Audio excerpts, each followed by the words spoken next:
Good afternoon, this is Nicholas from Gandora Gaming, and we got some brand new One Piece cards revealed out of EB02. So, I usually don't make videos on brand new One Piece cards. Maybe I should in the future. Let me know if you like this video, and I probably will make more videos on these. But I felt like I just had to talk about EB02. This is the set after OPO10, and this set is absolutely insane already. We only got a couple cards revealed, but every single card revolutionizes the deck that you put it in, which is kind of crazy. So I want to talk about the new cards in this set and why they're absolutely fantastic. So first things first, we're going to start with the bomb drop of the set. That is the 10 drop Enel. This card right here literally fixes Enel's biggest issue, which is Blackbeard, which is the craziest shit ever. Now, don't get me wrong, Blackbeard does still turn off leader ability on your turn. So, if they're pushing for game, you can't heal yourself, that does suck. However, this new 10 drop kind of fixes some of the issues. This card's absolutely cracked. It's a new 10 cost 11k monster that if your leader is Skypiea, it gains rush.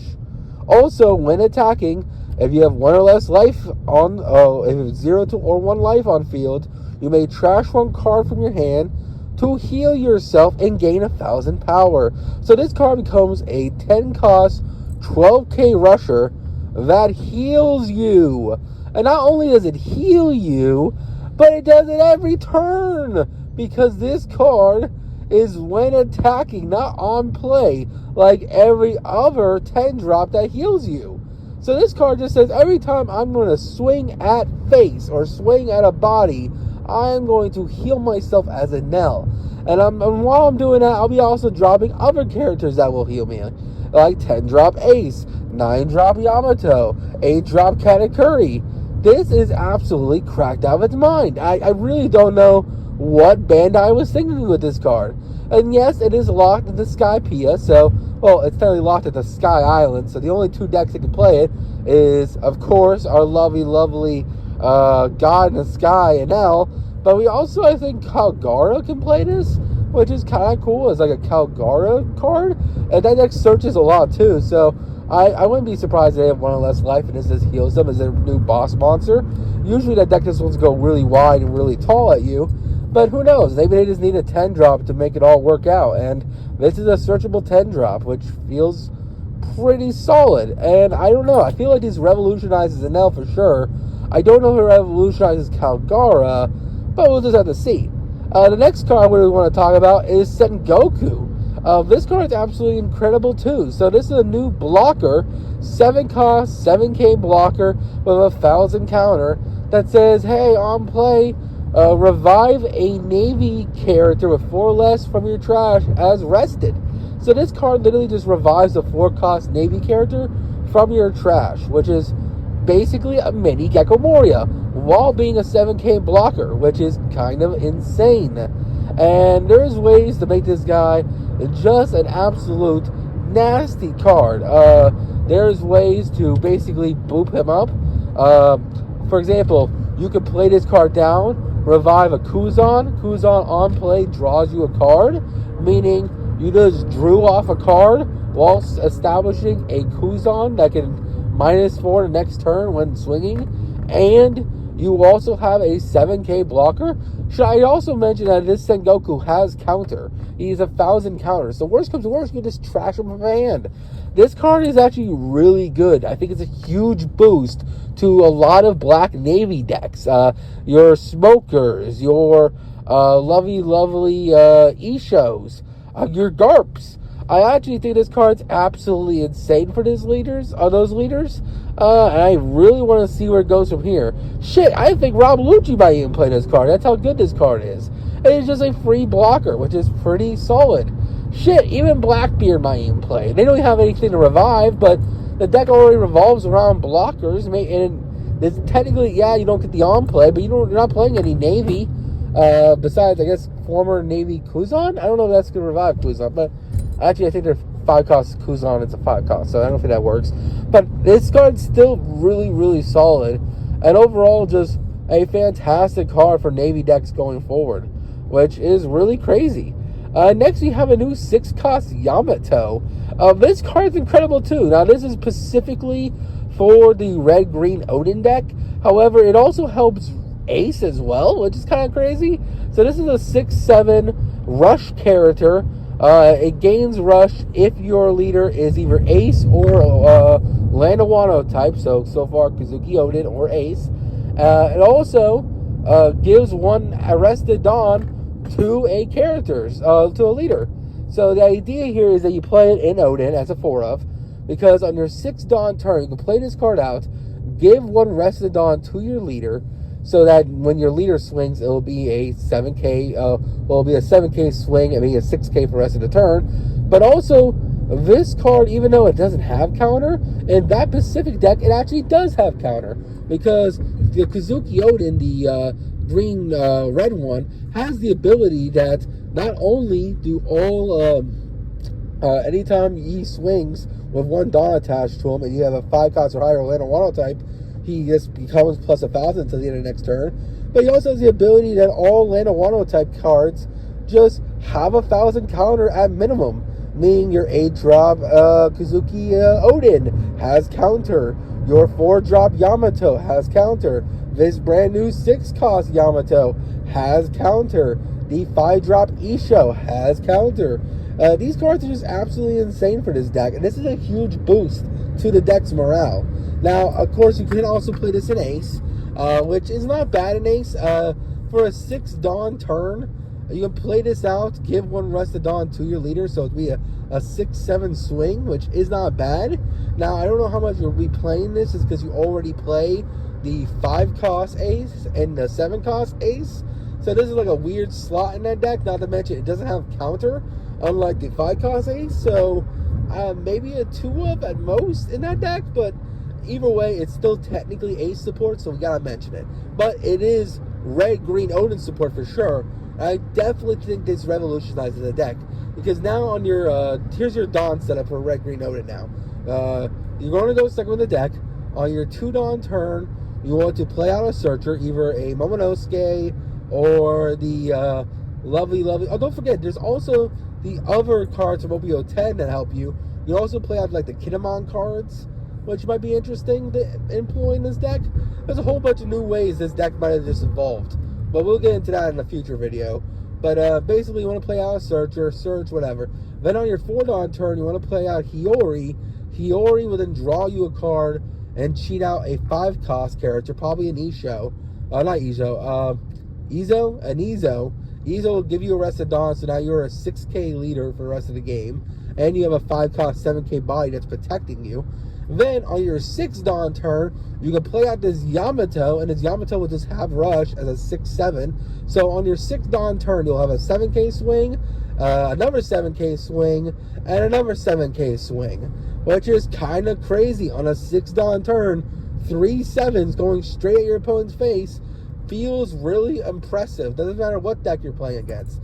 Not to mention, like I said, in OPO10, we're getting all the brand new Kinemon cards, which are actually Odin cards. So like the parts of Kinemon's body that help you cheat out the 6-cost Kinemon that can only be played in a Kazuki Odin leader, which is really, really good. So this card's amazing. The reason why I went in depth about this card is because maybe a lot of people aren't familiar with Red Green Odin's game, so I just want to talk about it. Next card we need to talk about is a brand new Nefertari Vivi. This card's absolutely crazy too. It's a new 3-cost 1,000 counter character that literally just says, hey, if you're a multi-killer leader and you have 4 or less cards in hand, draw 2.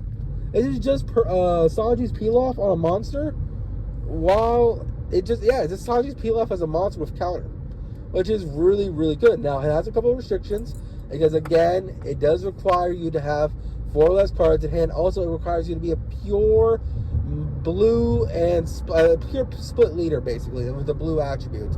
So these are like your Hanyables, your blue red Marcos, things of that nature. So you can't play this in like blue Dolphy or Nami, which Nami would definitely abuse the shit out of this card. So I'm glad it isn't just a blue generic card, because that means they'll have 8 Sanji's Pilafs and we would be in a worse timeline with Enel and Nami getting support. So I'm glad that didn't happen. Next card we got to talk about is Arlong the Saw. I know I didn't really talk about the VB card that much, but it's literally just a draw 2 as a 3K body. But this card's actually insane. So this is a new free cost 4K body that has the ability that, well, one, it only works if your leader is East Blue or Fishman Island type, meaning you can only play this in either Kuro, Arlong, or Hody Jones. And for now, once we get a Jinbei leader, this card will even go more crazy. But anyway, this card has the ability that on play, give one Rested Dawn to your leader, which feels pretty good. So this is actually a 2-cost card, really. And then it has the ability on play to basically freeze an opponent's active character. And what I mean by that is, it freezes the active character, preventing them from untapping. And what I mean by that is, let's say they're playing a deck like, I don't know, lovely, not 10 drop, it only freezes 5 cost or less characters. What's a good example of this? We'll go by the E show we just talked about in the Red Green Odin deck. It's a 5-cost character that has the ability to swing 7, yada yada yada. Well, this character says, hey, while you play me, that character cannot do anything. It can't rest itself, period. So if it's a blocker, it cannot block. It has to activate main to rest itself, it can't do that either. If it's trying to attack, it can't attack either.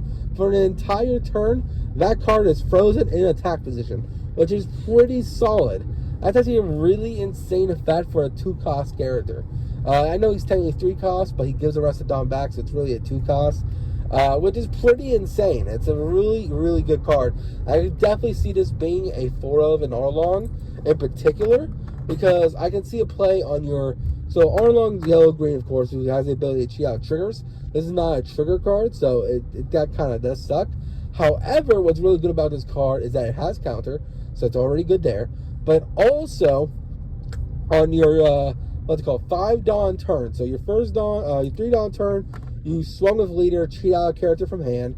On your 5 Dawn turn, you can play this character, freeze one of your opponent's characters, then you can just swing with whatever character you cheated out, then swing for another 7 at your opponent, and cheat out another character. So while their guy's frozen still, you just cheated out 3 bodies, basically, and you're pushing more and more for game, which is pretty solid. I think in the early game, this card might have real potential. These are the type of cards we need for decks like Arlong, for decks like Hody Jones. Another thing I should mention is that because he's a Fishman card, that means cards in Hody Jones that cheat out Fishman work with this card. For example, the 5-cost Fishman card can cheat this guy out, and then this guy can just freeze somebody. That is absolutely particular and great. Now, he is just a 3-cost 4K body, but that's still fine. That's still pretty good stats, all things considered. You put 1 Dawn on it, it's threatening most leaders in the game. Not to mention, in Kuro, this is actually really insane. So let's say you have 2Ds in hand. You can go play, give 2 Rested Dawn to your leader, then use leader effect by resting 3 Dawn to then rest both the Arlongs you just played, do the double swing with your Kuro leader, and then now your opponent can't swing with their characters into your little guys you just played, which feels pretty good. I like that. Does this fix Kuro or Arlong or Hody Jones? No, but it's the right direction, and I'm happy for it. The next card we gotta talk about is Dr. Vegapunk. He finally has his own card, which feels pretty good. He deserves a card. This card's pretty awesome. It's a 5-cost blocker. It has 0 power, so it will die as soon as it blocks. But it's pretty awesome. It's a 5-cost blocker that says, hey, cheat out a scientist card directly from your hand. Also, its trigger is just draw 1. So yeah, this card literally says, hey, cheat out a scientist card while establishing a blocker, which feels pretty insane, especially since it is an egghead card, so you can play this out for 1 Dawn with your leader. So on your first turn, you can go leader effect, play out Vegapunk on turn 1. Vegapunk will then cheat out another character from hand. However, it does say if your opponent does not have 2 or more characters on field while you do this effect, basically you do need to trash 1 from hand. So this is a 3 character turn, basically. So you're playing out this, you're playing out another guy, and then you're trashing card. However, who cares? Because you're establishing a blocker in Vegapunk. You're also establishing a body while also threatening your opponent, which feels pretty good. I feel like it's a must-have 4 of and Vegapunk. And if anything, don't even do it on your first turn. Just wait till your opponent starts committing to the board, then shoot this thing out. And then you just have a free blocker, which feels pretty good because you already have the Shaka blocker, which is also just a really good card. So yeah, this is a great addition to Vegapunk as a leader, which feels good because Vegapunk has actually seen a lot of success in the OPO 8.5 meta. So yeah, let's keep going. Next card we got to talk about is a brand new Jewelry Bonnie. Yeah, that's right. We got a brand new 7-cost Jewelry Bonnie. This card is absolutely huge. And it's actually incredible. This is a huge addition to Jewelry Bonnie as a whole. So let's get straight into this one. So yeah, this Jewelry Bonnie is absolutely insane. So if you don't know, this card is a 7-cost, 7k 1,000 counter character. It is completely generic, by the way, so you can play it in any green deck going forward. And it has 2 busted ass abilities. The first ability says, hey, on play, freeze one of your opponent's rested characters till the end of the next turn, and then during the end phase, once per turn, restand 1 Dawn. You heard me right. This is another generic carrot. This is another generic 5-cost Bonnie. This is just absolutely insane. Green has now a total of 12 characters, not counting 10-drop Dolphy. So I guess if you count 10-drop Dolphy, it's actually 15 characters that just completely freeze your rested characters from playing the game, which is absolutely incredible. So you can play 4 copies of Carrot. You can play 4 copies of this Bonnie because they have counter. You don't worry about having 4 of them because you just have them as counter. Worst comes to worst. You could play, I don't know, you're playing 4 copies of the other Bonnie, but you could if you want. And you can play 4 copies of 10-drop Dolphy and just be like, look, any turn you are playing a character, as soon as I use my leader effect as Bonnie to rest them, they will be delayed because I am playing now a total of 15 cards in my deck that either on play or when attacking just freeze your characters, which is kind of insane. That's just a really insane effect for any green deck going forward, not just Bonnie. That's it for this video. There are more cards out of EB02. However, I think for this video, I think we're set. So take care. Don't do anything stupid. See you next one, and bye-bye.